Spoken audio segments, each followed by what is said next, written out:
Today, AshleyMadison.com was in the business of facilitating extramarital affairs with millions of women waiting to be swept off their feet by men who were unhappy with their marriages. But a man named David Poirier says he didn't get what he signed up for. He claims he was lured to the site because of millions of females who had signed up and were eagerly awaiting a rendezvous with him. But after the site was hacked, the real numbers of female users were only around 12,000. And most of them were fake accounts, he says. He claims the site used fraudulent business practices. Do you think this guy has a case? Well, here to answer that is a woman who would never sign up for a site like Ashley Madison, attorney Emily Compagno. Emily, welcome back to America Trends. Good to have you. Thank you, Dr. Gina. Great to be here. All right, Emily, this disgruntled Ashley Madison user, David Poirier, wants others to join in on his class action lawsuit. Do you think he'll get anyone to join him?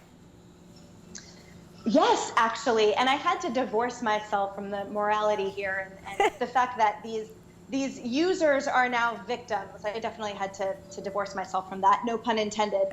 He does have a case, and here's why.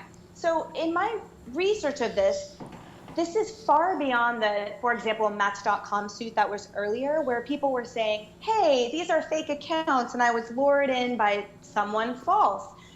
Here, they're actually basing over half their revenue on these fembots. So he has a case in that he was enticed to actually pay because of these fembots. And that's a new nuance that I believe the court will actually accept, rather than, for example, that Match.com lawsuit where it was dismissed really early on and they were basically like, look, you have no guarantees that someone's going to like you.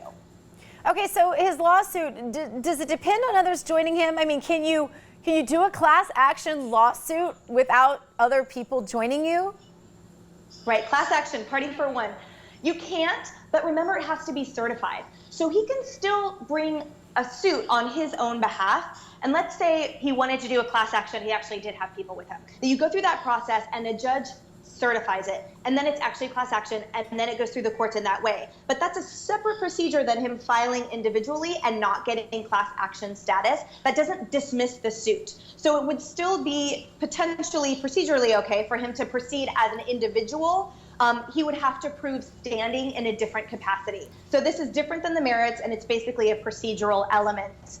What it does do, though, is raise the damage level. So the big thing about class action is it's basically kind of saying a lot of us were harmed a little bit rather than I was harmed individually a lot.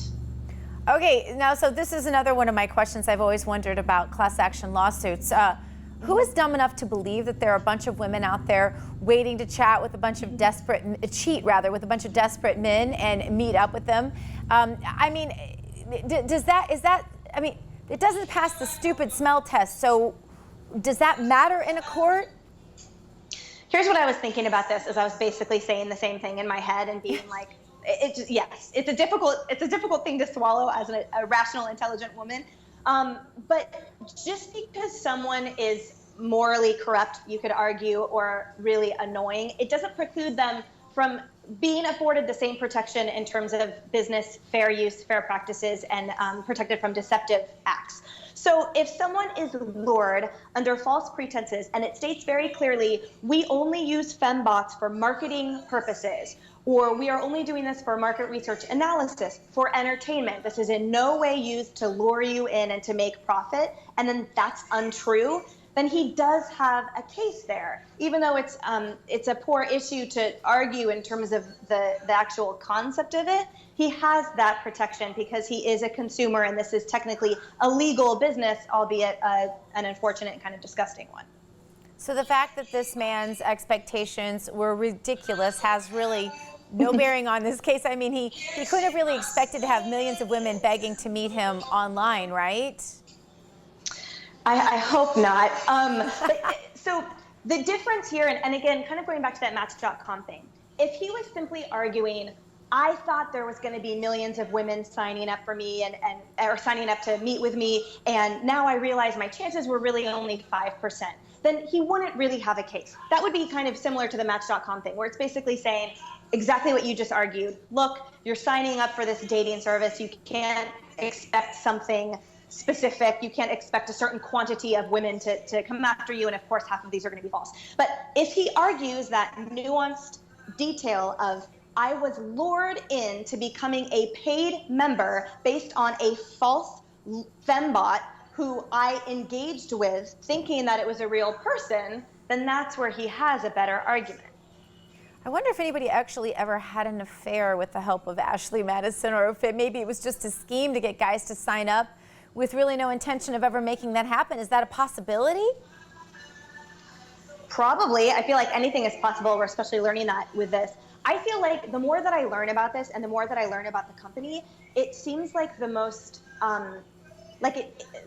revenue generating scam and sham, where it's like you pull behind the curtain and there's Oz is just little man. You know, it's like there's a million robots and nothing actually really happened, except ironically 37 million people, most of them men, were really embarrassed and are now victims and basically lashing out. Hey, we're getting these extortion letters, freaking out that way. Hey, I'm going to sue you because I was lured by a fembot. I mean, it's a really interesting story without, as you're saying, much substance in terms of what really did happen. Were a bunch of people embarrassed? Were they duped? And so that's why they're bringing it to, I mean, you know, notwithstanding the fact that they do have that argument, since they did pay money, their expectation of something pretty tangible is laughable and really interesting as this develops.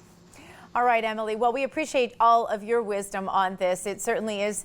It's interesting. If nothing else, it's interesting. Thank you for being with us. Thank you so much, Dr. Gina. All right, up next, we're going to talk to